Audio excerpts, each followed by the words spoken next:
மதுரை அருள்மிகு கூடலழகர் பெருமாள் கோயிலில் வைகாசி பெருந்திருவிழாவின் துவக்கமாக முகூர்த்தக்கால் நாட்டும் விழா வெகு விமரிசையாக நடைபெற்றது.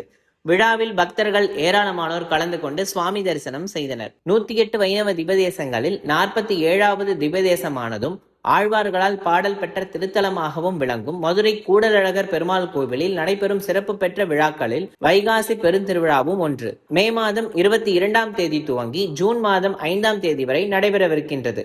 இந்நிலையில் விழாவின் முதல் நிகழ்வாக முகூர்த்தக்கால் நடும் விழா கோயில் வளாகத்தில் வெகு விமரிசையாக நடைபெற்றது. முன்னதாக ஸ்ரீதேவி பூமிதேவி சமேத அருள்மிகு சுந்தரராஜ பெருமாள் மண்டபத்தில் எழுந்தருளியதை தொடர்ந்து நடைபெற்ற சிறப்பு பூஜைகளை அடுத்து வேத மந்திரங்கள் முழங்க மங்கள வாத்தியங்கள் முழங்கிட முகூர்த்தக்கால் நாட்டும் விழா சிறப்பாக நடைபெற்றது. சிறப்பு பெற்ற வைகாசி பெருந்திருவிழா வரும் 23ஆம் தேதி கொடியேற்றத்துடன் துவங்கும் நிலையில் வரும் 26ஆம் தேதி கருட சேவையும் விழாவில் சிறப்பு நிகழ்வாக வரும் 31ஆம் தேதி ஞாயிற்றுக்கிழமை காலை 5:30 மணிக்கு மேலாக 6 மணிக்குள்ளாக அருள்மிகு சுந்தரராஜ பெருமாள் உபய நாச்சிமார்களுடன் திருத்தேரில் எழுந்தருளி பக்தர்களுக்கு அருள்பாலிக்கும் தேரோட்ட விழாவும் ஜூன் 2ஆம் தேதி தசவதார நிகழ்ச்சியும் சிறப்பாக நடைபெற உள்ளது. வைகாசி பெருந்திருவிழா கொடியேற்றத்துடன் 23ஆம் தேதி துவங்கியதும் தினமும் சுவாமி அம்சவாகனம், சிம்ம வாகனம், அனுமந்த வாகனம், கருட வாகனம் உள்ளிட்ட பல்வேறு வாகனங்களில் வீதி உலா வந்து பக்தர்களுக்கு அருள்பாலிக்கின்றார். வைகாசி பெருந்திருவிழாவில் பக்தர்கள் பெருமளவில் கலந்து கொண்டு சுவாமி தரிசனம் செய்வார்கள் என்பதால்